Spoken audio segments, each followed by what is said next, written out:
Brought to you by the EveryDollar app. Start budgeting for free today.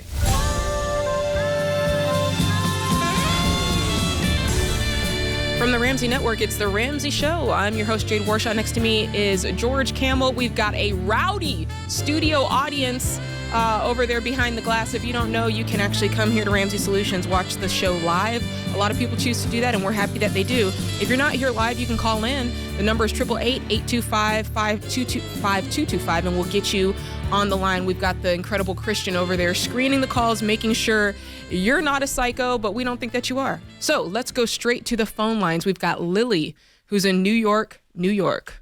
What's up, Lily? Hi, thanks for taking my call. I'm calling because I want to know your guys' opinions on me taking a second consolidation loan out for my boyfriend's credit card debt. Ooh, it's not even for you. It was like 3 bad decisions wrapped up in one. How did we get here? So I've been with my boyfriend for about 2 years, and when we met, he was making good income. I was making good income. He, I guess, didn't really understand credit cards. I'm a credit card person, and I know you guys hate that term, but I really am. I've never been in debt. I'm the one person that's able to, like, reap the benefits, not pay the interest. Okay. But my boyfriend has taught me now why people are not credit card people. Okay. He didn't really understand, I guess, interest, and the first time around was about a year ago. I was hoping to move in with him, take the next step, but we wouldn't do that. He was about $20,000 in credit card debt. Okay. And so I had an offer, 0% interest, 15 months, up to $20,000. I said, I don't need it. I'll take it. And I gave it to him. It was about 15. I took some for myself. And wait, you gave him hold on. Let me make sure I understand this. You took out the credit card in your name, but gave it to him to use. No, so it was a credit card loan. He had his own credit card, but Okay. I took out a consolidation loan for him because I was given an offer, like, to me to just take out X amount of money I need. But it's in your name. Yes, and it's mostly paid off, actually. Okay, so help me explain where we're at now. Because my thought is, like, if you took out one and it didn't work, why are we taking out another one? And why isn't he doing this? Did he pay this off or almost pay it off, or is this you? The loan, he almost paid it off. It's about like 90% paid off. The reason why we're here again is because he continued to use credit cards, and I maybe that can be because my we didn't influence change as any of well. the habits. You bailed him out like a government bailout, and then he went, more please. Listen, this is a red flag. It bothers me. There's a couple of things that bother me about this. That you're on the line and he's not. That's the raging thing. The right risk in front is of all us. on you. And then you're the one taking out, to George's point, you're the one taking out the loans. Even though he's paying it, the loan is in your name and you're saying, hey, you can do it like this.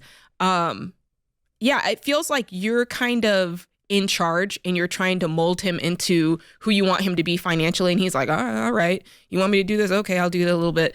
And do you see that? Yeah, I definitely do, and that's something I plan to avoid. I think that's probably what happened the first time. At this point, he's $30,000 in immediate debt, if not more. Oh, so we went from 20, paid it almost off, and now we're at 30? Yes. Okay. And what's he spending it on? Does he not have a job? What's going on? No, so he takes home about, he makes $80 before taxes, so his take-home pay is about $43 a month. Okay. And we did the math, we did the numbers. We just moved in together, and I didn't know he was back in debt until after we moved in together. Mm-hmm. So I would have not have done that. But what type of work does he do, and what type of work do you do? Because you guys are living in New York City. I want to see it. If you're living in New York City, it better be like Suits. Like, you got to have a reason to be there. Right? Right. So we were both born here and raised. He is a junior project manager in the city, and he makes pretty good. And then I do have a couple of jobs. I'm a teacher's assistant, and then I'm a bartender, and I have a lot of side jobs. I take home about $4,500 a month after taxes and everything. And like I said, his take home after tax is about $43 a month. Okay. So here's the short end of the conversation, and then we can go back and trace back how we got there. You guys are living together. That's your choice. You're living in New York City, which feels too big for your britches for the jobs that you're doing, but that's also your choice. going forward, what I would not do in your shoes or in his shoes is I would not combine my money with this person. That's A1. And I would not put my neck on the line to get them out of debt, because there's not a true commitment there. And there's certainly no legality there to protect either of you. And so I would keep this. I would not, if you're going to choose to live together, that's your choice. I might say something different, and I would say something different. I'd ask, well, why don't you just get married? But if you're not going to get married, at the very least, keep your money separate, because he's getting himself into this mess, and he has a habit of spending more than he makes. He spends all that he gets and then some, and he's not really interested in doing anything about it. George, she seems like to be the only person who's interested in getting him out of that, which again is the red flag. You care more about it than he does, and at this point, it's enabling. Would you agree? Yeah, I mean, I would agree, which is why I came to my breaking point recently. And it sounds like you've made an ultimatum, like, hey, we're not going to move this relationship forward unless you get out of debt. Yes. But then 100%. you moved in with him. Right. So you took back your words. It was after. I found out after. Yeah. Got it. So it was, there's another part of this, which is like, I found out. So it was kind of a secret that he was going back into debt. Am I hearing that right? Breaks the trust in the relationship. He wasn't taking it seriously. Yeah, no, that was bad. I agree. And he acknowledges like that was not okay. Yeah.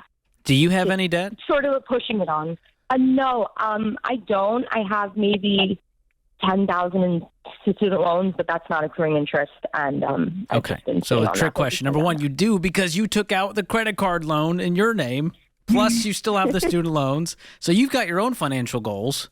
And we're trying to babysit this guy into doing the right things financially. So I feel like we got to get our ducks in a row. And you go, dude, you live your life. We're not going to combine finances. Yeah. You want to take this seriously? Let me know. At this point, this relationship is at a standstill. Yeah. Lily, we have a studio audience here, and they're listening. And I kind of want to know, because based on what you're telling me, if you were my best girlfriend, I'd be like, man, it might be time to kick this guy to the curb.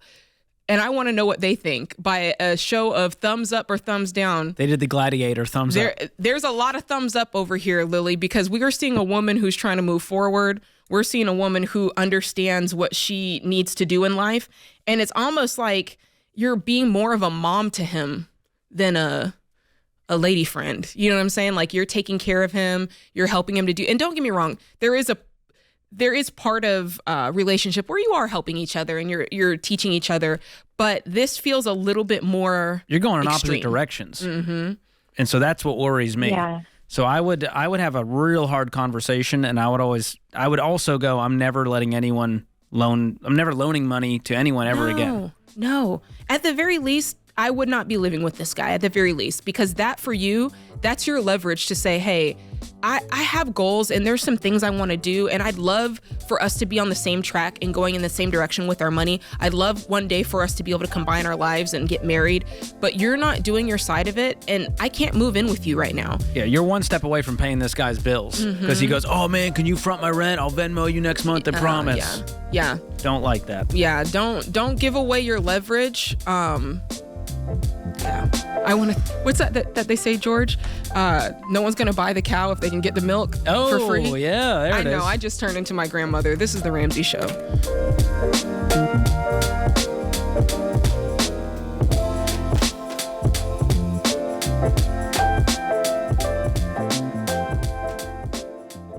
Remember the good old days of the internet before it was a privacy nightmare filled with spammers, scammers, hackers, and fraudsters? Simpler times. Now, I don't have a time machine, but I do have the next best thing: Delete Me. Think of Delete Me as your online bodyguard, helping to protect you from the risks of online scams and data breaches. Here's how they do it. They scour the web to find and remove your data from these sketchy data broker websites. And this includes your name, your phone number, your email, your address, and more. And Delete Me will send you a detailed report of what they did and how much time they've saved you. And they've saved me 66 hours so far, which is more time I can spend trying to nail the wordle of the day on the first try. Delete Me has been around for over a decade, and they now have over 100 million data removals, which explains why they have a mountain of rave reviews and an A+ rating from the Better Business Bureau. It's been great for my family, and I love getting fewer targeted ads, fewer spam texts, and fewer creepy robocalls. So this holiday season, share peace of mind by gifting a Delete Me subscription to someone you love, or even just like. Their individual plans start at just $9 a month, and you can sign up today at joindeleteme.com/Ramsey for 20% off. That's joindeleteme.com/Ramsey.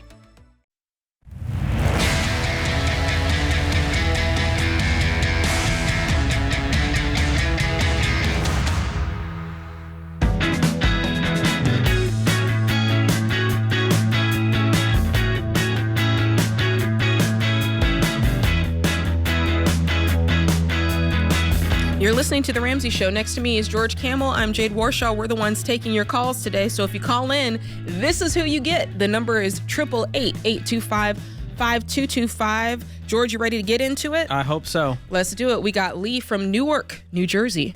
What's going on, Lee? Yeah, hi. I listen to you guys all the time. I really love your show. And I wanted to call because my husband and I have some credit card debt. Okay. And we're debating about whether we want to transfer the balances of those credit cards to different credit cards for 0% interest while we pay it down. How much is the credit card debt? More. We have one card that has about $20,000 on it, and the other one has $12,000. Okay. And what's the current interest rate? Probably between both of them, somewhere between 27 and 29. Ay. Added pain and regret. That's what APR stands for. George, what do you think? Yeah. So here's the deal. These are not inherently evil, these 0% balance transfers, but you got to know what you're getting into, and you got to know that it's not actually doing as much as you think. Most people do these transfers and think they've actually done something to get out of debt.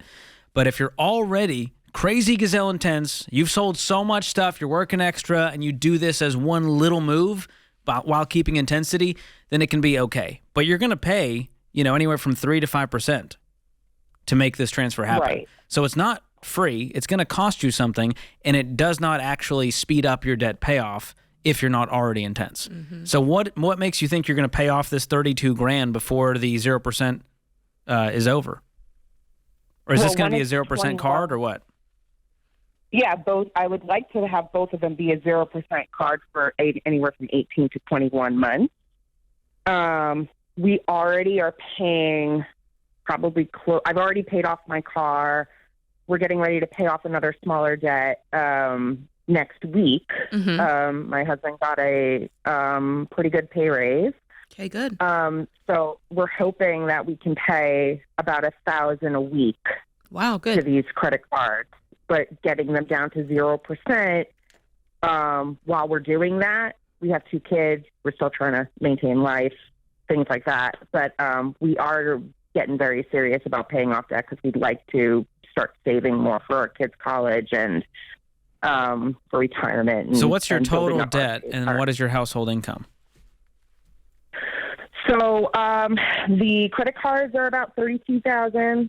Our furniture is about $3,800. We do have a smaller annuity that my husband pays quarterly. That's about $6,500, and our mortgage is about $534. Okay, so let's ignore the mortgage for now. That'll be a baby step 6 item later on. So you're looking at about, we'll call it $40,000 in debt. Right. So I do have an $18,000 student loan, but it's eligible for forgiveness as soon as that goes through. When? What do you mean? As it goes through? So, yeah, you've paid the right amount of payments. Is this the PSLF? I'm on yes, it's public service loan forgiveness. I've already had a $200,000 loan forgiven. Good. Okay. And this is the remaining $18,000, which was a separate direct loan, and that is I've been actively calling to see when it's going to be forgiven. Unfortunately, I haven't been given a time as to when that's going to happen. But you've done your side. Yes. Okay. Yes, I have enough payments to be forgiven. And what's your household income?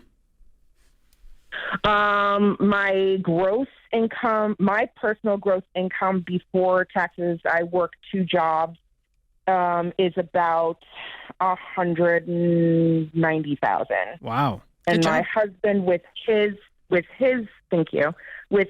new job venture. It's a little bit on the wax and wane side. It's when he gets work, he gets paid well. When he doesn't, we kind of have to like pinch our pennies.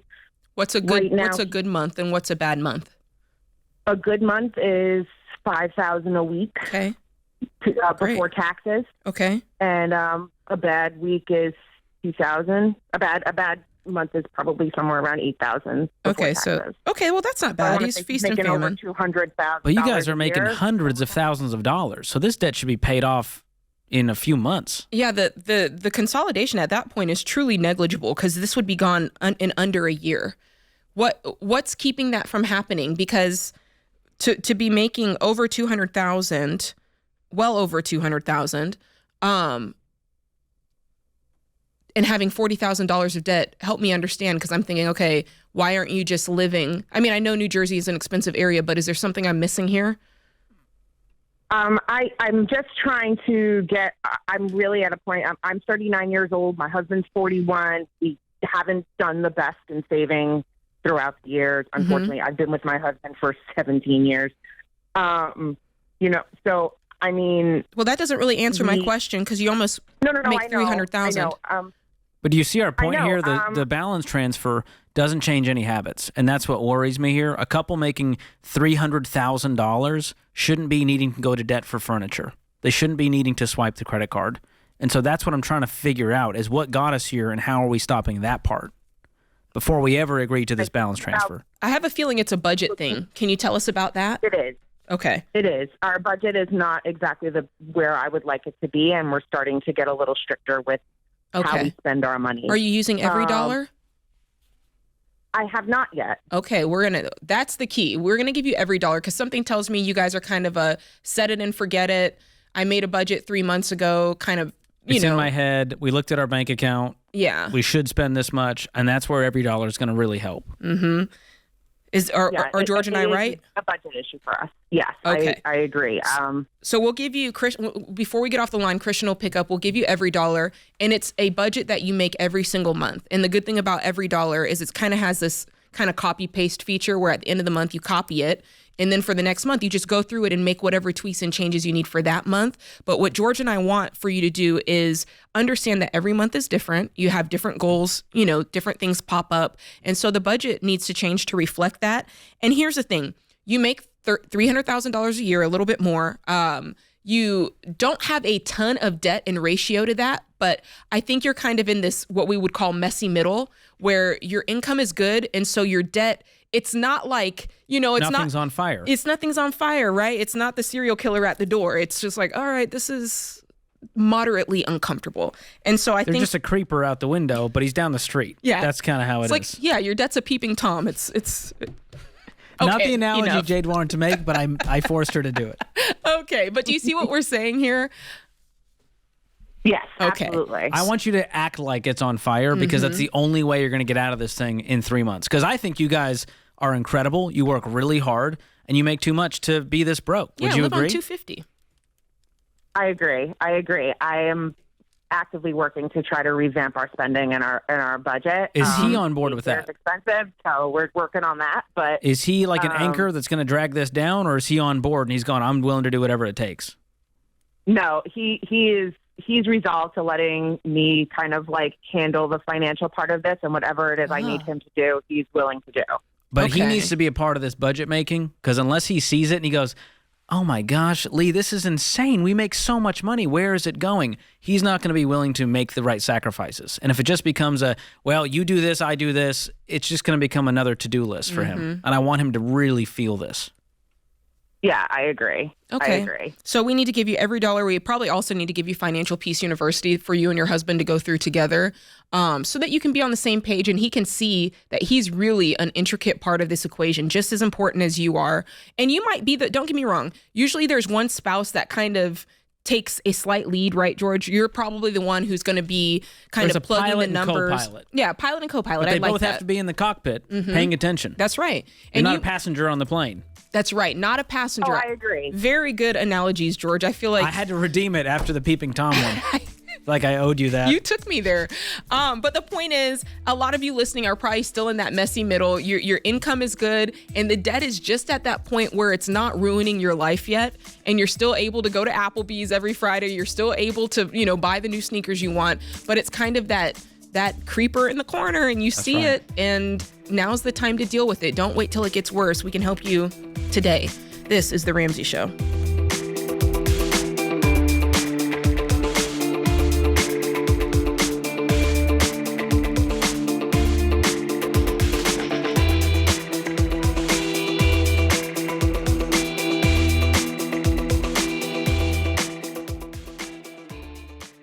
Hey y'all, it's Rachel Cruz. Just about everything costs more these days, and unfortunately, healthcare is no exception. So if you're looking at your healthcare options during open enrollment and finding that your costs are increasing while your number of choices are decreasing, be sure to check out Christian Healthcare Ministries.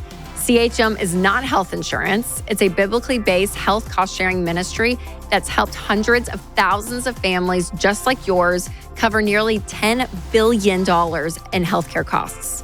With no networks and the freedom to choose your healthcare provider, CHM is an affordable option that aligns with your values and makes it possible for your family to save on healthcare. Plus, you can join at any time, including open enrollment. You guys, CHM has been helping Ramsey fans for 15 years, and they're the only health cost-sharing provider endorsed by Ramsey. So you can trust CHM to take care of you like we would. Programs start as low as $98 a month. So find out more and join today at chministries.org/budget. That's chministries.org/budget.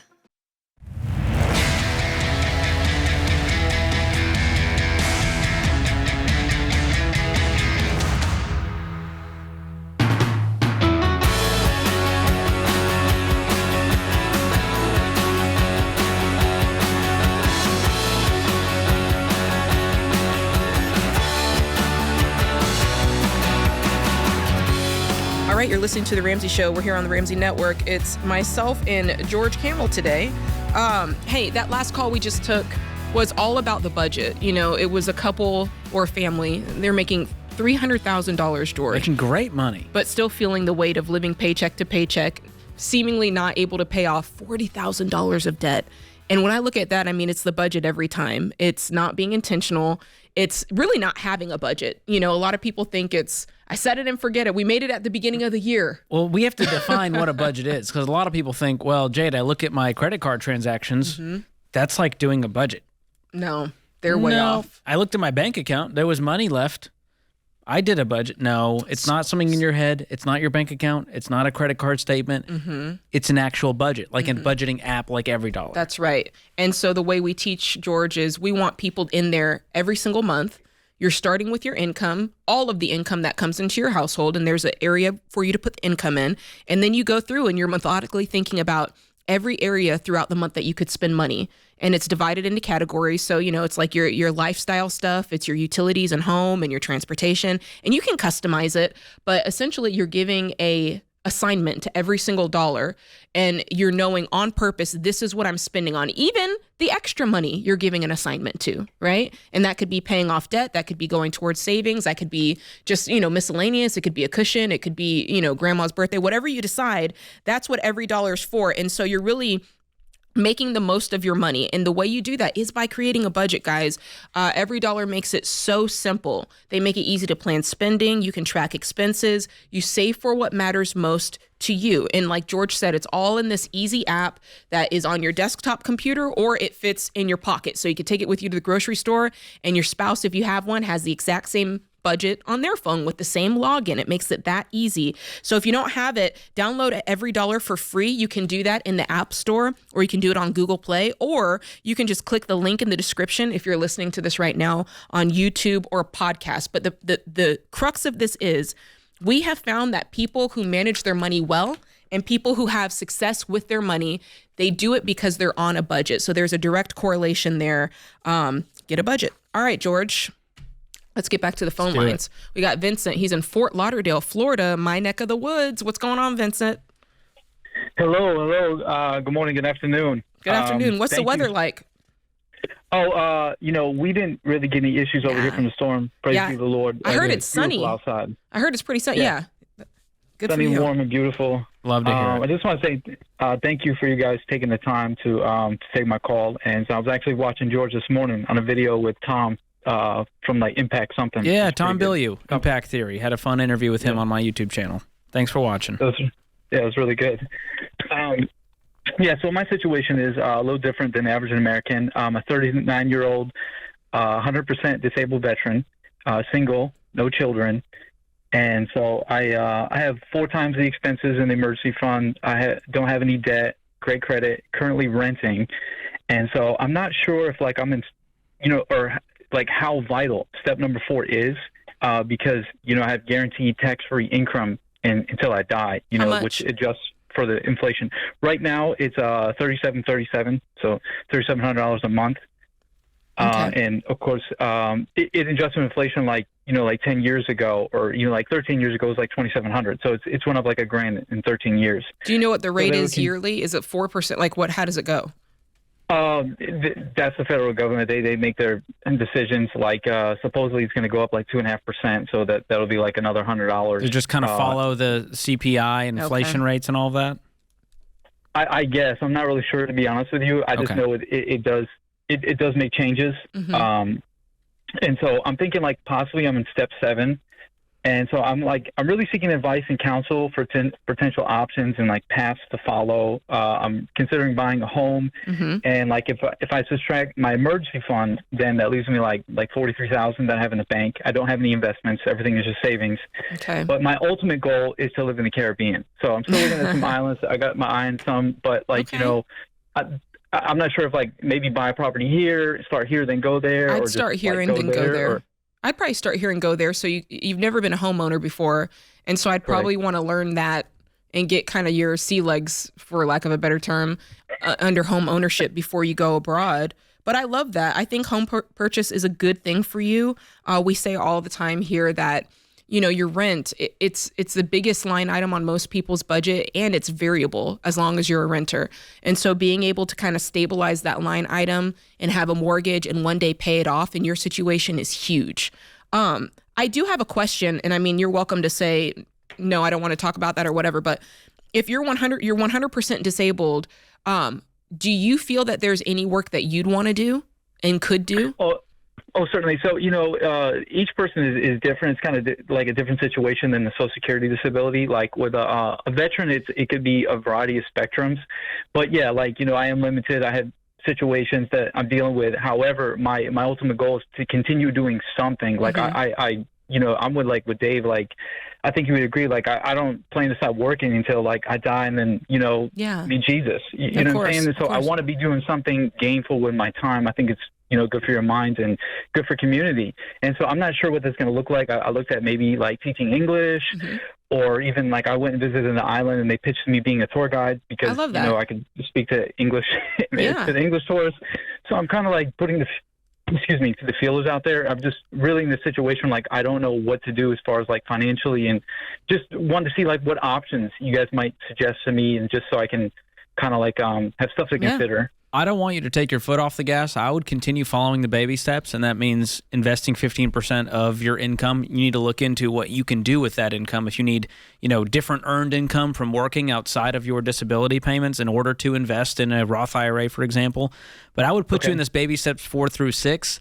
And, baby step 7 is really, hey, I've got a paid-for house. I don't have payments in the world. I'm not trying to save up for a house. You've sort of already overcome that. So that would put you in this kind of long-term journey of investing 15%, probably saving up for a house as well. You're maybe going to end up paying off that home. And that's only going to set you up for success later on down the road when you want to buy something in the Caribbean and you're on a fixed income. Mm-hmm. And to George's point, I like continuing to work the baby steps. And when you are ready to buy a house, just remember your emergency fund isn't your down payment. So right now you said you've got 4 months of expenses. So, for all intents and purposes, that is your emergency fund. So if you're ready to, if you're wanting to buy a property, you need to save up a separate down payment, because I don't want you depleting that in order to make your home purchase. Yeah? Good. Yeah, I'm on the same page. I like Dave says, and you guys have said too, like, stuff will happen. The hot water heater will That's go, right. air conditioning or something. So I'm definitely on board with that. And that, like, I like that I've been listening, and, I didn't hear before about like doing, like you recommend not using the VA loan if you can do it because, there's more fees and stuff. And if you can put 20% down and do a 15-year mortgage, I'm like, wow, that's a really good idea. That's right. It's just a better loan product in general. Now, there are some time, you can waive the funding fee because you have the 100% disability. It's not that it's a bad product. Just what tends to happen is people who have no money, they put zero down and they can end up underwater on their home, or they buy too much home because they have zero equity in this thing. So it's all mortgage. And so that's the part that's worrisome. But if you go to it and that's the right product for you, and you can talk to our friends at Churchill Mortgage and they'll walk you through, here's the AB of a 15-year versus the VA loan and what makes sense for you. But thank you for your service. I mean, what a sacrifice. I can't imagine what would necessitate 100% disability. So a lot of sacrifice. God bless our Thank veterans. you so much. Yeah, George, you're right. And speaking of Churchill, I was talking with them the other day, and, because of the Fed lowering interest rates, even though home interest rates aren't really being affected by that just yet, a lot of people are still looking at refinancing and is it time and is it this? And talking to the guys over at Churchill, they're like, the time is to make a plan.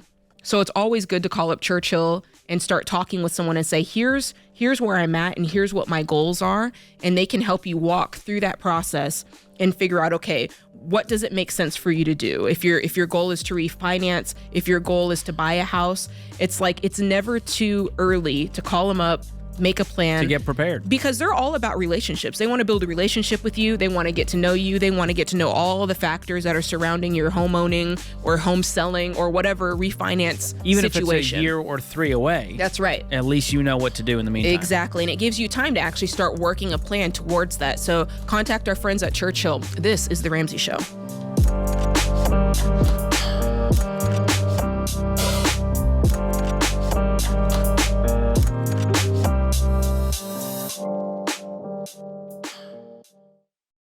I've been doing this show for over 30 years, and some of the saddest calls I've taken are from situations that are completely preventable.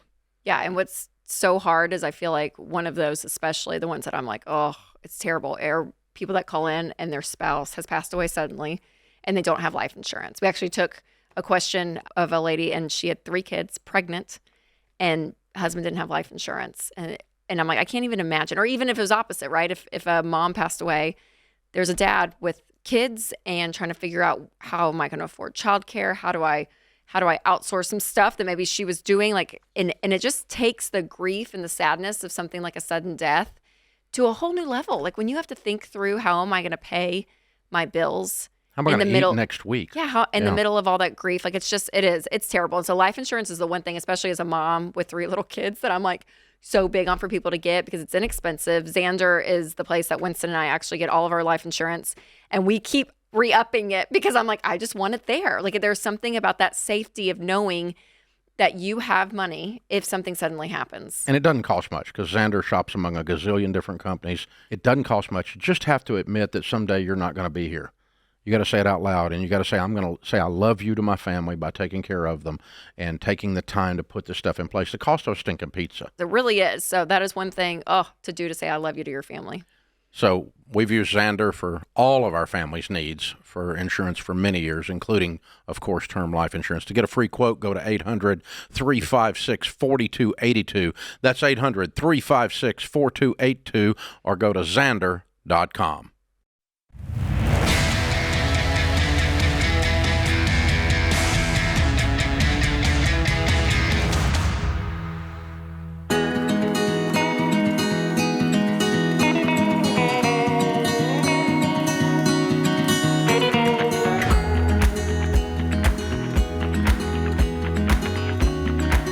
You're listening to The Ramsey Show. We're here on the Ramsey Network. I'm Jade Warshaw. Next to me is best-selling author George Kamel, author of the book Breaking Free from Broke. If you haven't gotten a copy, make sure you do because it's litty. All right, let's go to the phone lines. We've got Jacqueline in Austin, Texas. What's going on, Jacqueline? Hey, thank y'all for taking my call. You bet. How can we help? We are on baby step number 2, and we're working to pay $105,000 in debt. Okay. And we have $23,000 of that enrolled in a debt relief program. Okay. And there's been a settlement reached with one of the creditors, of course, after they rightfully so threatened to sue. Yeah. And then the other one is still being negotiated. So my question is, with all the other debt that we have, is it wise to try to get out from underneath this program? I mean, what made you go into it to begin with? It's kind of odd to me that you had $102,000, but you kind of chose this subset to turn over to them. Can you tell me more about what caused you to do that? It was out of desperation in the time, for just because the interest rates were so high, and I was not very wise about the decision at all. Were they already sort of late? A quick move. Like, were you already behind on them? Yes. Okay. Let me summarize what happened, and you tell me if it's correct. So you reach out to the company, and they tell you, hey, stop making payments on all of your debt. Let it go to collections. Let them sue you. Instead, you make those payments to us, and then we'll help settle with the creditors for a lower amount. That's pretty much how it's happening. I didn't know about the suing part. They tend to leave that part out in the pitch, in the brochure. Hey, we're going to implode your financial life, tank your credit, have people coming after you to sue you, but it's going to be awesome. And we're going to handle help. it. And they don't actually help you learn how to manage your money. So they're just middlemen that are unnecessary, and for those reasons, I would get out of this agreement because I think you are way more in control than you think, and I wouldn't let it to a middleman to implode your financial life to help. What's it going to take to get out of it, and what have you paid to them so far? Quite a bit. They've already made a settlement, and I'm about $2,500 in on those payments. I have about $1,500 in a savings account with them because that's, you make the payments, they put it in this account, and then that's what they use to make payments back to the creditors. And I can take that out. I mean, they said I can get out at any time. I am just not aware of any hidden fees that they may have because that's what we need to find out. I didn't save any money at all. Yeah, you'll need to ask them about that. But I'm hoping you can get out without much penalty and fee and move on and do this yourself using the debt snowball method with gazelle intensity, using the baby steps. That's the way people actually get out of debt. And so that's your homework. Your homework is to go and figure out what's it going to take to get out of this. You said you've paid $2,500 in, which on $23,000 of debt isn't much. It sounds like you're still in the beginning process of this. You said they made a settlement. Did they tell you how much the settlement was for? Is it for the lump sum or just an individual one in there? It's for the lump sum, but it saved me maybe $3,000. That's nothing. Not very much. But then with all their fees, I ended up not saving any money at all. So, but it makes you feel like, well, this still saved me money and hassle. But listen, you can negotiate this stuff yourself. If you've got debt and collections, you can call them. You can say, hey, I want to settle. I have $2,000. Will you settle on the 6? Call it paid in full. And so if you do have debt and collections, you can do this yourself. The rest of the debts, stay current and attack them with a vengeance using the debt snowball method. Okay. Yep. That's what we're working on. All right. And hopefully, I just didn't want to do any more of this with this company. Yeah, I wouldn't go down this road any further. U-turn. Thanks for the call. Yeah, George, we never recommend debt relief programs, debt consolidation. They're charging you to do what you can do for yourself. Well, and they market to you like Ramsey would. They're like, we're going to give you financial freedom and we're going to help you get out of debt, except we know the solution is the person in the mirror. That's right. Not some middleman who's going to take your payments while imploding your financial life. That's what they do. Yeah, don't make payments. Let it go to collections, because then when it's in collections, now we have the ability to settle. Yeah, and trust me, I do not care about a credit score, but I don't want you to tank your credit score. On purpose. That will hurt you financially to have a bad score. That's right. Yeah, we would never tell you to do that on purpose. All right, let's go to Ray in Columbus, Ohio. What's going on, Ray? Hi. Hey, what's up? So my question is how do I begin to pay down this debt that I have with the low income that I make? Okay, so tell us what your debt is and tell us what your income is. Okay, so total debt is about $30,000, and monthly I bring home after taxes $1,200. Ooh, what are you doing for work? I work at a gym. and I'm only part-time currently. And basically, speaking to my boss, he tells me he doesn't have the hours to allow me to work full-time. Okay, so why don't you go ahead, George? No, I'm just wondering, are you getting paid hourly? Yes. And what are you making hourly? 16. So could you not find a job that's full-time paying 16 or 17 or 18 or 20 or 25? Unfortunately, jobs are not really hiring. As you know, I've put in tons and tons of applications for lots of places, and this Like was where? the Ray, only we're heading ones that I into heard the back. biggest shopping season of the year. I You're telling me know. no retailers are hiring? Yeah, but I mean, You checked them all. when I go- Wait a Hold on, you minute. checked them all, every single one. You went to every retailer in your city? Not all of them. Not all of them. Well, you're telling me there's no I'm currently jobs. You just said there's no jobs. currently looking. You're looking. I'm Okay. currently looking for another job. We're but pushing on right you, now. Ray. As far as the applications I put in, I'm not hearing anything. I just think Ray's worth more than $1,200 a month. Would you agree? I agree. Yeah. Yes. What is this? What is the most you have made? Tell us when you were doing. If you had a moment where you're like, my yeah, I was doing previous well. My previous job, actually, I ended up getting laid off because they just were having major budget cut issues, and I was making about $50K that when I was working. Okay, so $50K a year. And what this is a your skill hard set time. here? I'm sorry? What's the skill set? What's your background? It was manufacturing. It was at a factory. Do you That's have what I was education in that field? Or did you just kind of No. fall into it? I just fell into the job and started working there. Okay, is it just you, or do you have a family? Is there a spouse, anything like that? I do have a son. Okay, And then my boyfriend and I do live together. Okay. So, And what does that childcare kinda- look like? Childcare, I do get like assistance for that, but I do pay a little bit monthly for that. how much do you pay monthly? Can I ask? Only 108. Okay. So you've got that.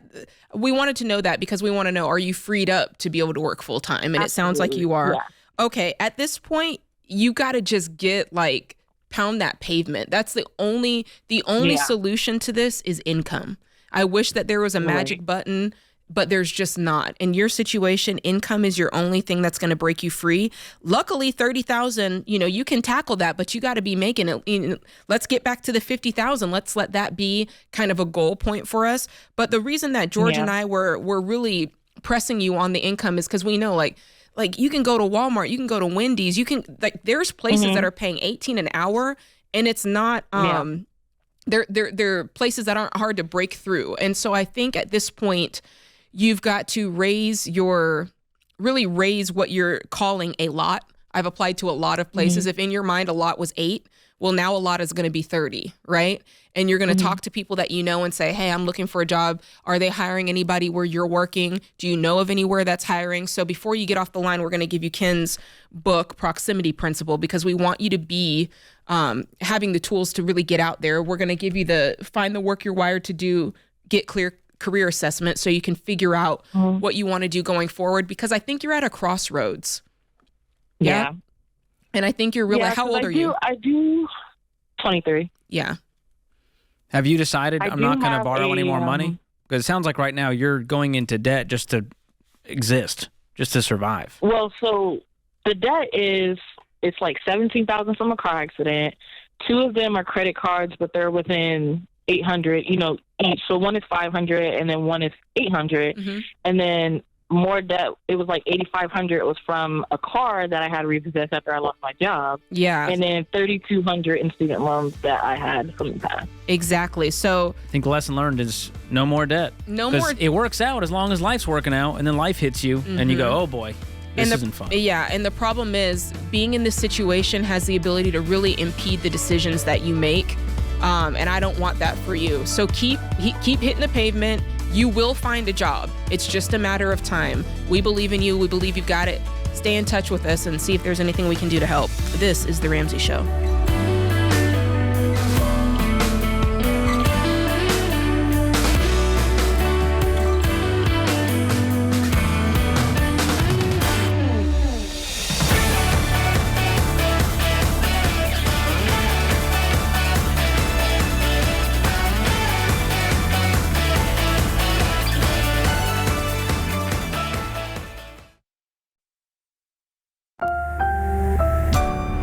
Brought to to you by the EveryDollar app. Start budgeting for free today.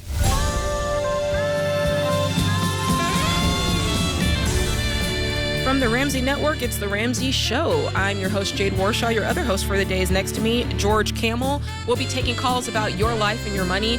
You can get your call up on the line by calling 888-825-5225. We'll screen you and try to get you in. But yeah, as long as you're calling to talk about your life and your money, you can even throw in a career question. You know, we'll help you out with that. Ken's usually the career guy, but, you know, he talks to us during our lunch break, and so we have some information we can share. We've absorbed a lot of wisdom from our friend Ken. His desk is right next to mine. All right, let's go straight to the phone lines where we've got Emma in Colorado Springs, Colorado. What's going on, Emma? Hi, Emma. I'm sorry. That's all right. Thank you so much for taking my call. So my question has to do with my dad wanting my husband and I to take a $60,000 loan. That's a Parent Plus loan he took when I went to college. Okay. And at the time, I never made a plan with him to pay it back. He never said, you know, at this date, you're going to become responsible for this or anything like that. I've been married 3 years now, and we have wanted to help my dad because obviously it helped me a lot. But I'm really, really regretting that now. And I think, like, he never said anything when we got married or anything like that. And I think he's just, he's had a lot of conflicts with my husband. And the way I see it, it's like he's just frustrated with us. And so you think this is for spite? I do. Oh. Yes. How much can you tell us about the context of this resentment? Was it because of financial choices? No. Or is he using this as leverage? I believe he's using it as leverage. I think if I were to say, like, oh, yeah, sorry, my husband is this, and this, just like you say, then maybe he would be like, okay, just because for the past 12 years he's been paying on this loan and has not ever mentioned it. So what does he not like about your husband? Where's the beef? Oh, my. So I think in retrospect, so in the past, I was really close with my dad, and now I'm just processing all of these things that happened. I wonder if he has been maybe kind of enmeshed with me. Like in high school, he would tell me a lot of details about his own financial situation that I don't even know if he told my mom about. When he got the loan, when he got the Parent Plus loan, he told me to not tell my older siblings about it.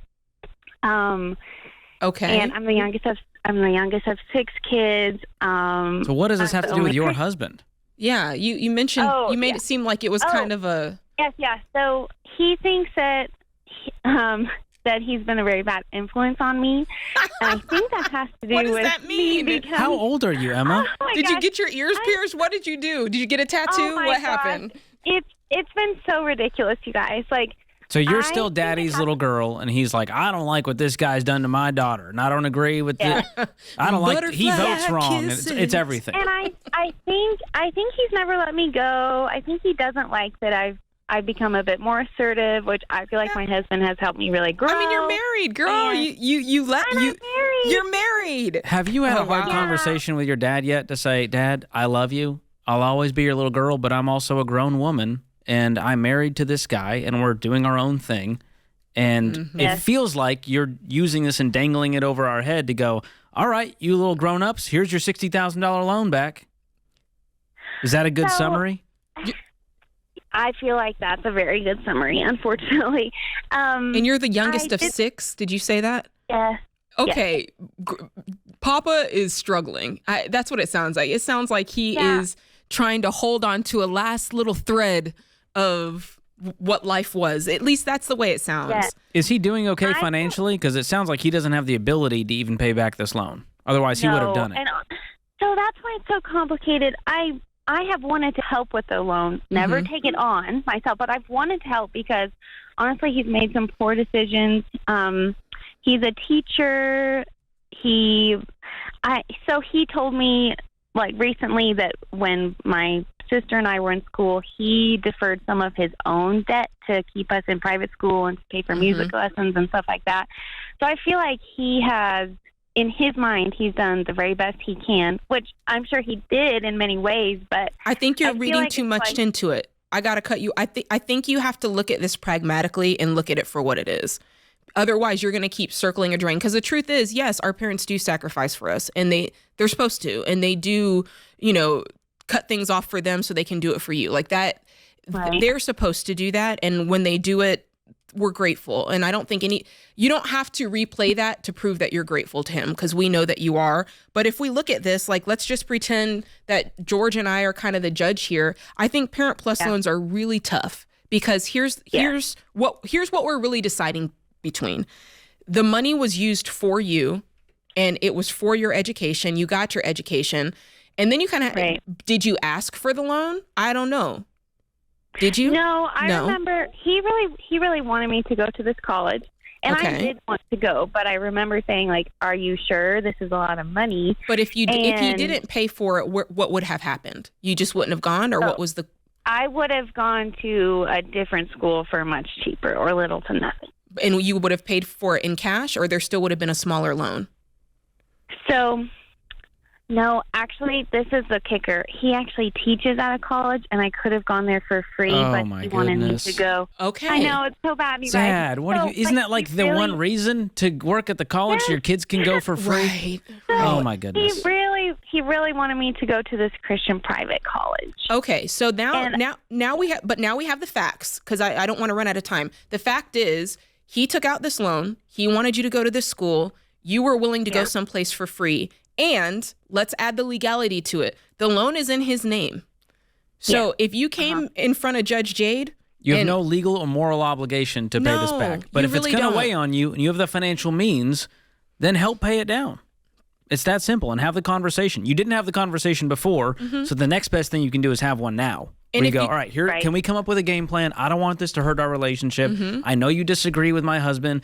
Neither here nor there. Let's make a plan to get rid of this debt. And if I were you, I'd try to settle for half and half. I'd be like, let's go halvesies on this. You played a part in it. I took it. I took the gift. I took the loan, so I played a part in it as well. And so that's what I would do. And if you do make this,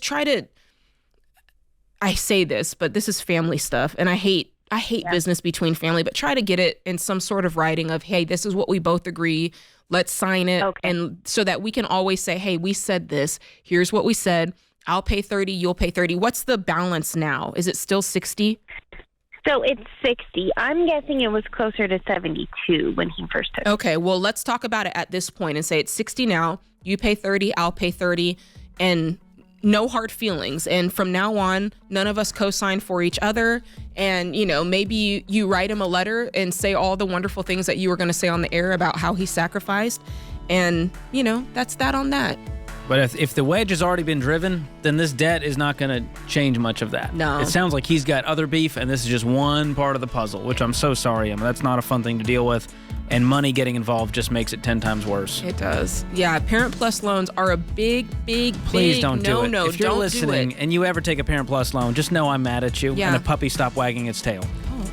Yeah, it's a problem. Don't do it. This is The Ramsey Show.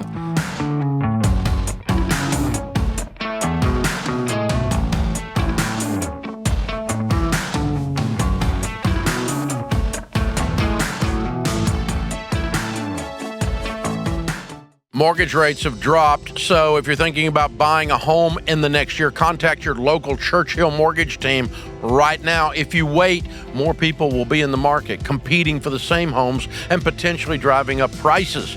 Churchill will help you do the math to be sure your budget is correct, making your home a blessing and helping you build lasting wealth. Learn more at churchillmortgage.com. churchillmortgage.com.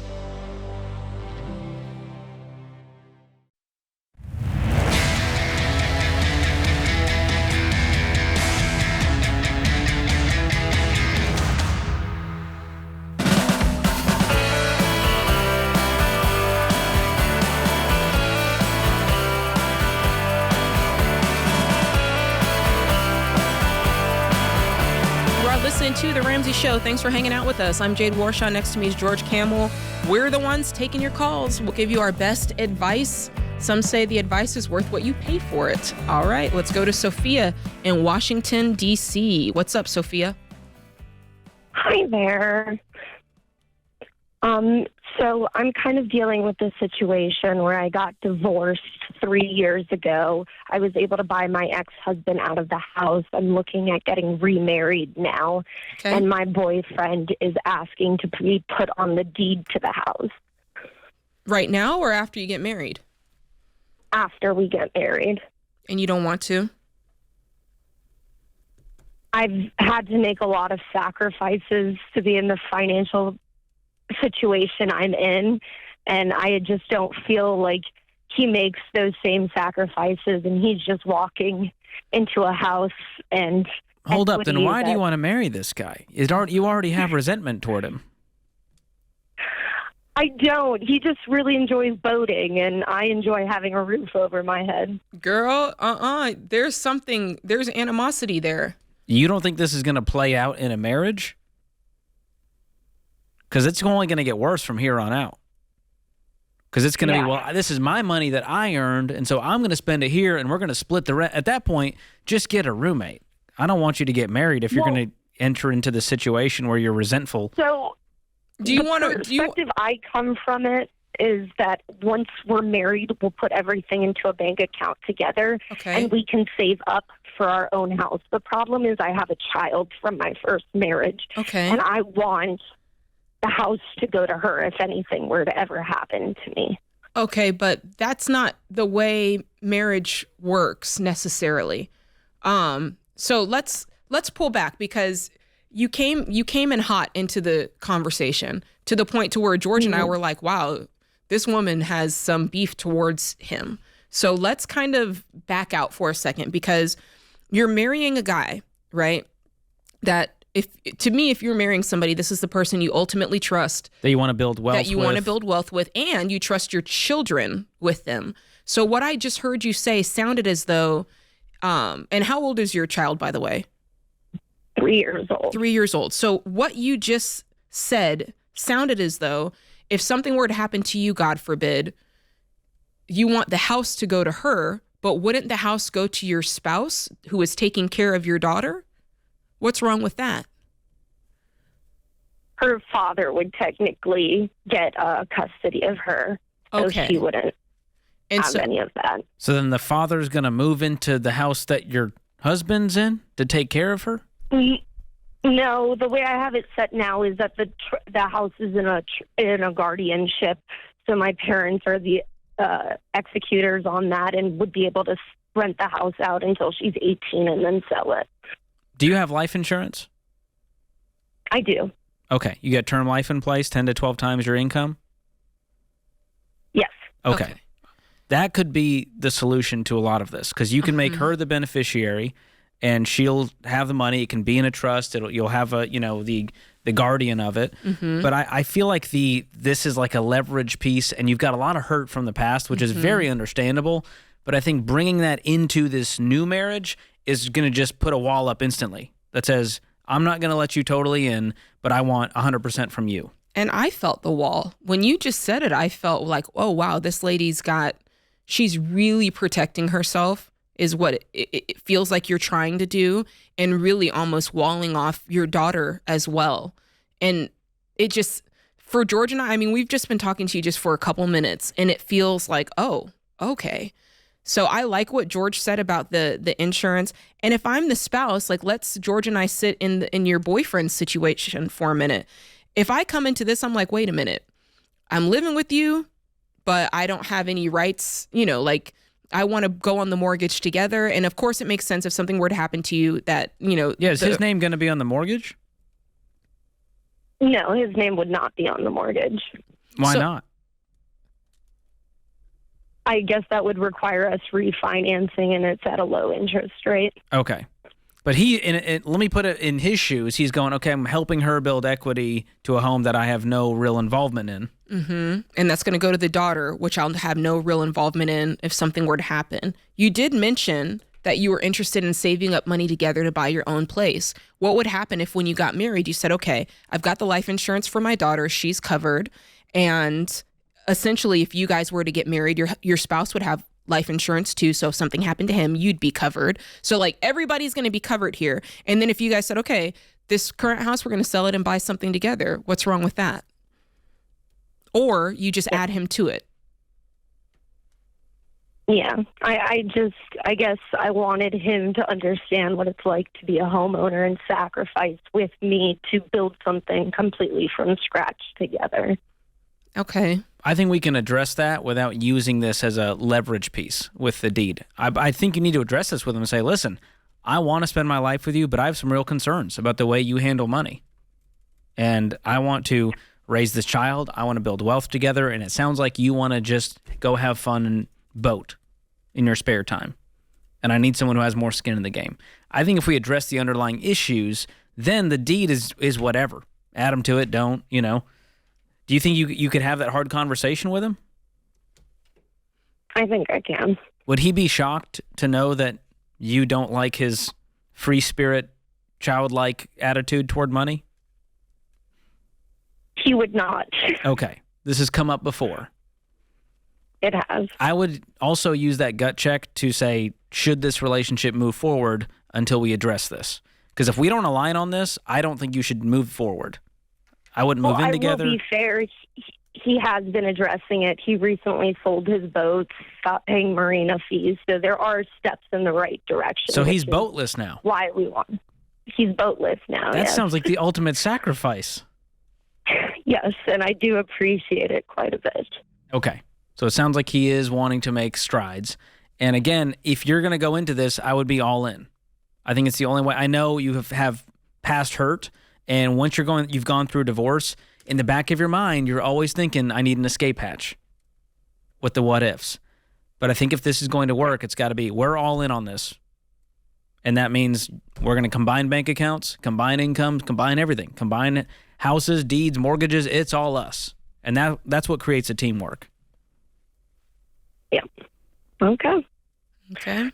Thanks for the call. It's good to have a reality check. Yeah, we want the best for you. We're not trying to accuse you or poke holes in your plan, but we really want the best for you. And when you call and we hear that in your voice, or we hear that fear or that hurt, we definitely want to address it, because it's more than money, right? It's in this case, it definitely is more than just money. There's a lot of emotion there. There's, to your point, George, a lot of previous baggage there, and that's normal. Well, and she's got, the mama bear wants to protect that baby, that 3-year-old, and I totally get that. Mm-hmm. And so there's a lot at play here, and there may be some healing to do, and I just don't want that to be projected onto this guy. That's and right. Hurt the relationship in the long term. And the truth is, if you're dealing with a 3-year-old, if we're really thinking about this, okay, you got a 3-year-old, you want to make sure they're set up. Life insurance really is the best way. Because think about it, a lot of times if somebody does pass away and they're left property, the first thing they do is sell it anyway, right? Because they want to get their hands on cold hard cash. So that's really what people want, is that cash. So 10 to 12 times your income is going to be plenty to make sure your final wishes are taken care of, and then that they're taken care of. It's for anybody who relies on your income, basically, is what you're covering. And the idea there is that you take that lump sum from the life insurance and you invest it, and the returns off of that could replace your income. That's so right. That's why we say 10 to 12 times. We've seen the average return in the stock market over a long period of time, 10 to 12%. So if you want to get term life in place, connect with our friends at Xander. That's where I have mine through for my wife and I. Same with Jade. And just run away from anyone selling you whole life. Term life is a fraction of the cost. You're going to get great coverage, and you only need it for that 15 or 20 or 25 years, because you're going to become self-insured if you follow the Ramsey plan. You're going to get the house paid off. You're going to build up sizable investments in that nest egg, and your family's going to be okay. And if you're a stay-at-home parent, we still recommend getting, at least a $500,000 policy. Exactly, because you have something, again, there's people that are relying on you, but what we don't do is take out policies on children. So hopefully that gives you a little bit of insight. This is The Ramsey Show.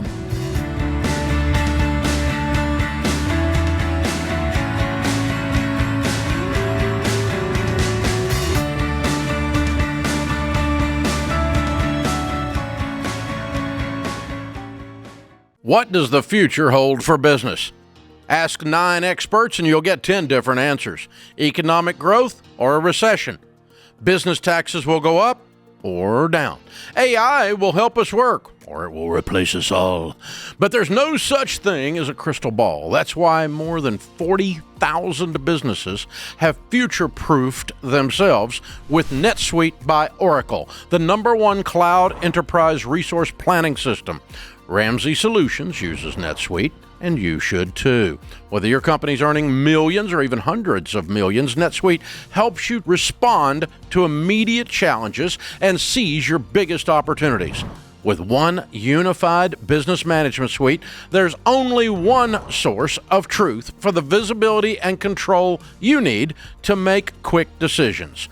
NetSuite's real-time insights and forecasting help you see into the future with actionable data.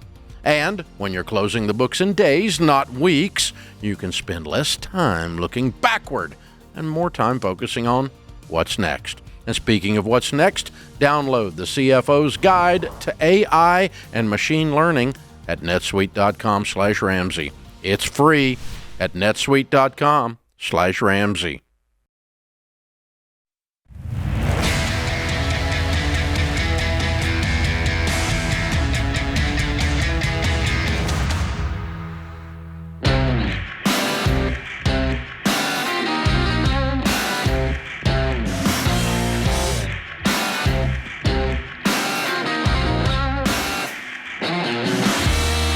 This is The Ramsey Show. All right, The Ramsey Show question of the day is brought to you by Why Refi. Hey, we've all made money mistakes, and so if you have defaulted on private student loans, trust me, I know all about that. We're not judging you, but we are saying that you can do something about it. So you need to contact Why Refi, okay? Why Refi was created for people in your exact situation. So go to whyrefi.com/Ramsey. Again, that's wyrefy.com/Ramsey. And remember, it may not be available in all states. Today's question comes from Shelby in Oklahoma. My husband and I are in our early 20s and just got to baby step 4. Our income is just north of $250,000 with the help of overtime and side hustles, but living below our means is actually how we've gotten to where we are. I'm facing a lot of emotional conflict over family and friends hating on us for doing the hard work of the baby steps and for our high income amount. We don't have anyone cheering us on except the Ramsey community, and it feels very lonely at times. Knowing that we're still very early in our careers and knowing we will only increase in our wealth, will the jealousy and naysaying only get worse? We really just need some encouragement. Wow. Will it get worse? Probably, because they're gonna make fun of you for doing the plan. Then they're gonna be jealous, envious, and judgmental when you do well. Yeah, they're sipping on that. There's no haterade. winning with these people. Yeah, man. So here's an easy life hack: stop caring what other people think. If they don't pay your bills, they don't get a vote. That's my policy. I agree. Yeah, they're on that haterade. But you know what, George? It is painful because you want your family to be like, yeah, way to go. You want them to notice that you've done something good, right? You want them to slap you a high five or say good job or just some sort of acknowledgement. So I do think it's tough when you don't get that, when you've done something pretty amazing, like pay off debt, and when you've done something amazing like, garner a higher income. That's There's probably two pieces here. Number one, I think they're secretly envious of their amazing income in their early 20s. I mean, how many people in their early 20s are making $250,000? Not many. There's one piece. And then the other piece is they're doing a hard thing and transforming their life, and that holds up to a mirror to how out of shape I am financially. That's right. And therefore, I don't like it. Yeah. And so I think there's a both and there, and it's only going to get worse as they become debt-free, as they make more money and build wealth, because then it's going to be, wow, look at the house they have. They must be doing pretty... And we did so much for them. You'd think they would. And it's so a there's personal always going to problem. be something. With unhealthy people, you're always going to have some of this unhealthy, toxic conversation. So the best thing you can do is shut it down, ignore it, don't talk about it. And again, you said we have no one except the Ramsey community. Listen, there's hundreds of thousands of people in the Ramsey Baby Steps community Facebook group alone that are excited for you when you tell them weird things like we just paid off our house. That's right. So there's always a place for you to go. It's a safe place. And so go join that group. Go join a Financial Peace University class. All of that. Get people around you who want to see you win. And it's going to be a much more fun journey. Yeah, hold your head high. Tell them get that dirt off their shoulders. Okay, George. something that I noticed with these calls lately, and it's worth talking about because, we're going into this third hour here. Money, we talk so much about money and the health of our money, the peace that we need to experience with our money, getting debt free. And we talk about that so much because we know that money is entwined in everything, right? It's wrapped up in everything that we do. There's a motivating factor underneath it all. And when you're in debt, it does skew your motives sometimes without you even realizing it. Think about it. You're in debt. You take a job that maybe you don't like, but it pays more. But the motive is, I need that money because I want to pay off this debt. Or you sign a Parent Plus loan because you think maybe this will give me a connection to somebody and I'll be able to kind of help them make a decision. I can have a say in what's going on. So there's a motivating factor underneath that. Or I don't know, one of the callers, you bought a house and you bought it in a hard time and you sacrificed everything to get it. So now that you're getting married to a guy, he didn't have to do that sacrifice. Now you've weaponized. So there's always this motivation underneath money. And so ultimately, we know that it's important to have a healthy relationship. When your debt is cleared, it clears a lot of that motive out. And when you have a healthy relationship with how you view money, it clears a lot of that out. And so just a reminder that it's not just paper with dead presidents' faces on it. There's a lot of emotion and relational equity tied up in that. That's one of the reasons we tell people never, ever, under any circumstances, lend someone money. Right. Because that adds if you even want to more. gift it to them as a one-time thing, that's fine. Mm-hmm. But if you lend people money, it always ends up hurting the relationship. You become the banker. That's right. And they become the person who owes you money, which makes it real awkward every time they interact with you and you see them go on vacation and you go, wait, they owe me money. Mm-hmm. No matter how much you love them. So don't intertwine money before you're married. Don't sign on the Parent Plus loan for your kids. Mm-hmm. Don't take out the debt consolidation loan for your boyfriend. And if you think these are things I'm making up, these are all calls we've taken in the last 60 minutes. Yeah. And then there's the part of it, George, where let's have conversation. Like, let's normalize talking about each other's views on money. Because if you're going to enter into a relationship with somebody, but you're not talking about the elephant in the room, which is the fact that we both have money. He makes more than I do, or I make more than he does. I spend it like this. He saves it like. If you're not talking about that, you can hear when people call in and there's like kind of that animosity or there's a little bit of resentment because they're not talking about it. And so if you're dating someone, if you're engaged to someone, if you're married, it's never too late to say, okay, let's have a real conversation here, because here are my views on money. Or maybe I actually like to start with the other person's views on money. Tell me your views on money. What's your philosophy? What do you think about debt? Is it something that you did one time and you made the mistake and you never want to do it again? Or is it something that you did one time and you feel like it's a great thing to leverage? Like, have those conversations, because it's going to pop up again. It's like a zombie. It never really goes away. And so you want to know what this person's views are before you get too down the line with them and before it feels too late to make a change. Yeah. And if those are that person's principles and values and they're not going to change, that's fine. At least we know. Now we know. But now we know not to move forward with the relationship, or we have to go to counseling to find out how we're going to overcome this in a marriage. Yeah, because how many times have we taken the call where one person in the relationship kind of has their money together, or they're working on it, and then they feel like they're doing so much better than the other person. Yeah, they feel like they're doing so much better, and in their mind, they're kind of the caretaker. They've taken in the person who wasn't making as much, the person who didn't have as much debt or has more debt, not having the better financial situation. And so underlying the whole time, they're thinking like, are they just taking advantage of me? Are they just living here because I'm giving them They're mooching. Are they mooching? So these are many of the ways that money just filters in. And if we don't talk about it, it kind of just festers and grows in our minds. So have these conversations with your spouse. Have these conversations with your boyfriend if you've been dating for a while. Certainly have them with your fiance, and make it part of marriage counseling. Like before you get married. Yeah, well, that's why I encourage people to take Financial Peace University as a part of premarital counseling, because it'll start these conversations. It is a big deal. Okay. Do we have time to take another call? I don't want to. Is it risky? No, it's risky. We're not rolling dice. No, we're One not thing I do want to add to that, Jade, a lot of people think, well, I don't want to marry someone with debt. I don't want to date someone with debt. And here's the deal. We never discourage someone from marrying or being in a relationship with someone with debt, but you do have to figure out, are they wanting to stay there? if they're with gazelle intensity trying to get out, and a lot of people go, well, Jade, I work so hard to stay debt-free or become debt-free, and now they're coming into the relationship with $100,000 in student loans. And if you treat them like this project or like, hey, that's your debt and you need to figure that out once we're married. Feel that. Well, don't get married. Don't get married yet. You're taking on all of them, all the good, all the bad, and the bad might be part of their debt. But guess what? If you look at it as this is a season, hey, I know I saved up all this money for a house, but now it's going to go toward my spouse's debt. And then there's the other part of it where it's almost like we want them to have the same penance that we had. And it's like, I had to walk through this. I had to sacrifice. You should have to too. And I'm like, listen, if you're getting married and you have the money to bless your spouse in the way of saying, hey, we're getting married. I've saved up $40,000 and there's $40,000 of debt once we get into this marriage. That's a blessing. And to make it seem like you have to go through what I went through. That's another sign of you're not ready.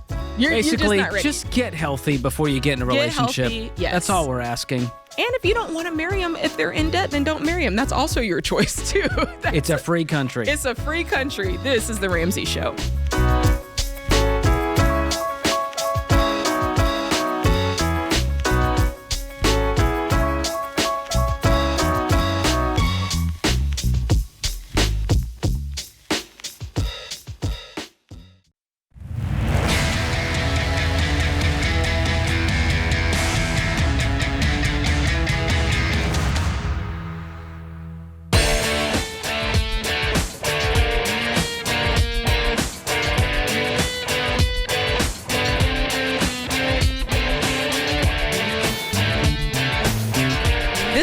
The Ramsey Show. I'm Jade Warshaw. Next to me is George Camel. Hey guys, I know we've been talking about this, but I really want you to be on this Live Like No One Else cruise, so we're gonna keep talking about it. It's March 22nd through the 29th, 2025, and you already know most of the cabins are gone, but we want it sold out.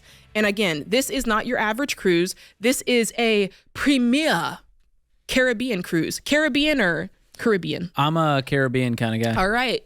That's right. Caribbean Queen. That's it. Okay. So we're going to Turks and Caicos, Puerto Rico, St. Thomas, Bahamas.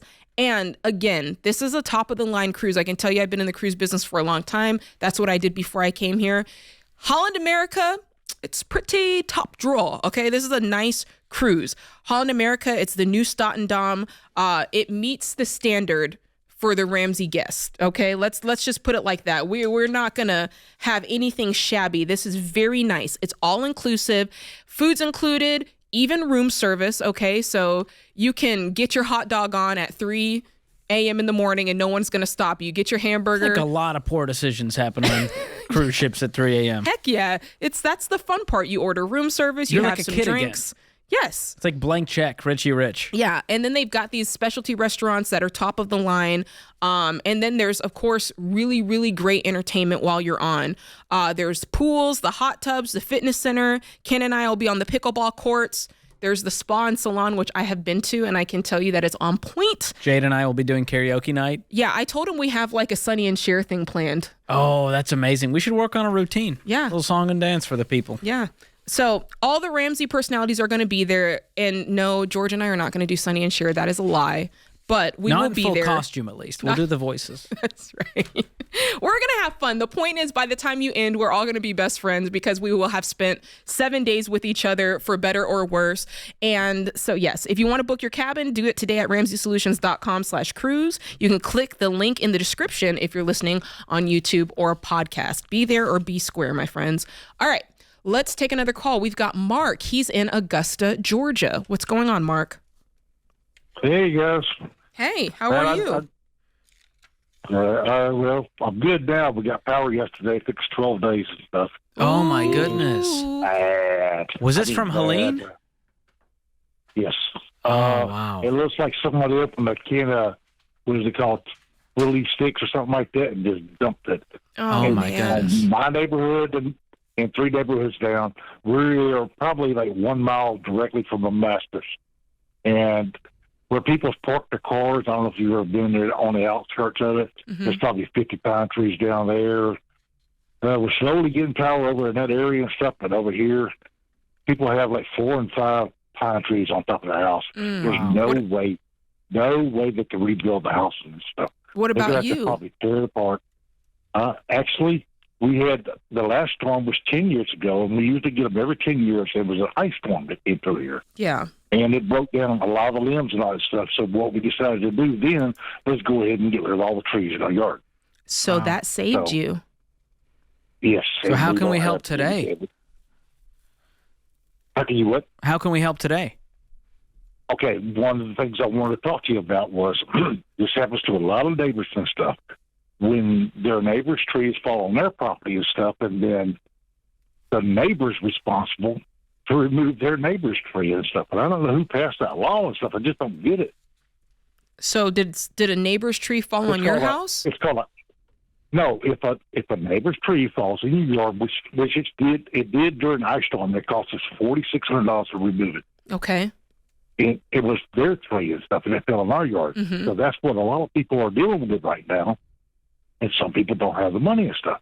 And the neighbors are just sitting back and say, "Hey, you So got to get my what are tree out you of your dealing with, yard." Mark? What's your financial question? Okay, my financial question was, we just got our house painted and all that stuff. We had storm windows on the front of the house and stuff. After the storm, no power and all that stuff, we couldn't open our windows because the flies and mosquitoes would drive us crazy. Okay. So I've got one company, and I'm not going to say their name and all this stuff, and they're well known. And they said they will come out. They're going to have to measure them. They'll be homemade and all that stuff. And it will take us 4 months before we can get them. But they want me to give them 50% up front. And I said, I'm not going to do that. I said, I'll give you 10, maybe 15. I said, I can even get you a letter from the bank saying I'm good for the whole loan. But that's money that I'll be losing if I have it in a savings account or something like that. How much money do you have in savings? Do you have the full amount? $869,000. Okay. I'll get my 401k and all that stuff. I'm well up there. Well, I'm retired from Kimberly Clark and all that stuff. I mean, I'm good to go. Let me pull back. So you're trying to get storm windows, or you're trying to get a different type of window. Replace all the windows, and they'll have storm windows. And how much is that going to cost total? I actually ran across a guy. I called the business, and I got a haircut. And I walked in next door to grab a beer, and the guy was sitting right there, and he said $8,700. Okay, well, I don't know that I would go with a guy who was just sitting there getting his haircut, drinking a beer. I would get multiple bids from reputable companies that you search out. My haircut. Oh, but still, he's the first guy you saw, and he mentioned it. Here's the thing. You've just come off of something traumatic. It's scary what just has gone on where you live. Oh, and you would not believe. And then you've got the 12 days with no power, and you're thinking to myself, I want to, just like you did with the ice storm, you're like, I'm doing everything I can to make sure if this happens again, I'm in a better situation. So you cleared out the trees, and now you're going through that same motion again, and you're going, next time this happens, I'm going to be in a better situation. I'm going to get storm windows. Storm drains, everything. Yes, and I'm not mad at you for doing that, and it might be a good idea based on where you live. However, I don't want you going with the first Yahoo off the street that says, I'll do it for you, $8,700. I want you to take your time. Oh, no. It's not that. This is a place that's well known. Okay. My neighbor across the street and all of his friends have highly recommended this company. But I still want you to get. I still want you to get a couple of estimates, right? That's just you doing your due diligence and saying there might be another well-known company that'll do it a little bit cheaper. Maybe they'll do it a little bit faster, but at least you can compare, right? And that's just being a good consumer at that point. Oh, yeah. And you get your estimate and you look at what type of materials and all that That's stuff. right. Look at that and all that stuff. And then when you do it, only pay thing. cash. Do not borrow money for this. Okay, I'll kind of end with this. Jay, you were talking about this a bit. I've been listening to y'all for 45 minutes. I'm sorry, guys. I'm so tired. That's okay. But 45 minutes, and the women were talking about that we're trying to protect their investments. Well, they're right. All right, guys are nothing but dogs, I'm telling you. So they'll go wherever they got to do and stuff, but then they finally realize at the end, I need to settle down somewhere. Wait a minute. You went off on a tangent. We're supposed to be talking about storm windows. I know, but I'm just telling you. Mark's got some beef with these guys out there. Guys will take advantage of women. Well, not a good guy. Hey, we hope that everything works out with you in this storm. And I do think if you live in an area that's prone to natural disasters, you need to make sure that you have the right things in place to keep you covered. And of course, for a lot of people, it's impact windows. It might be having the hurricane graded roof, right? obviously having the right insurances in place. And we know that insurance has gotten very expensive because of the storms that are happening. Yeah. And so just do your due diligence. The other piece is don't let companies use this to sort of fearmonger and get you in your time where you're vulnerable to say, you need all these things to protect your family and it's going to cost $30,000 and here's the loan. Right. A lot of people will fall prey to some of that as well because they're so scared. There's fear. Yeah. And so you got to do things from a calm perspective. The person with the most patience, information, and options wins. And that's what we're talking about here. Do your research with a calm head, pay cash, save up, have an emergency fund in place. Don't owe people money, and that's going to put you in the best position for no matter what life throws at you. And no matter what it is that you're trying to get done, don't go with the first company whose card you get, you run into them at Home Depot, or you met them at Chili's. I don't know, whatever it is. At least get a couple of different estimates, because the truth is you might find a better one. Yeah, I don't take business pitches in Chili's. Yeah, no. That's my rule. It's my thing. No. Well, Jade, this hour is about to end. So if you're listening on YouTube or podcast, you got to jump over to the Ramsey Network app to finish the show.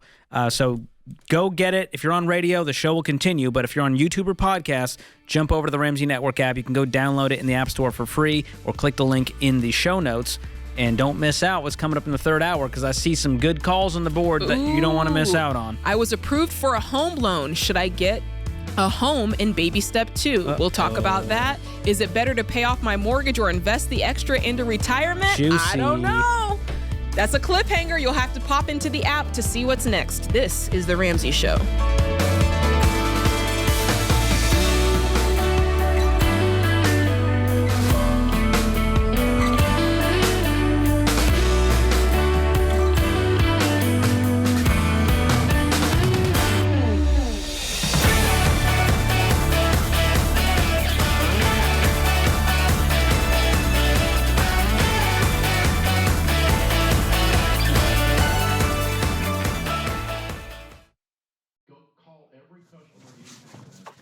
Hey, what are you still doing here? You know the rest of the show's happening on the Ramsey Network app, right? So you got to jump over there to continue watching. You can download it for free. Just go to your app store, type in Ramsey Network. It's completely free, and I'll drop a link in the show notes to make it easy for you. So if you're watching on the app, you're in luck. But if you're watching anywhere else, this show is over for you. So jump onto the app and let the fun continue. All right. Go on now. Don't make it weird. Okay, I got nowhere to go, so you need to go. Okay, bye-bye now. All right, it's getting weird over there, guys. What do we do?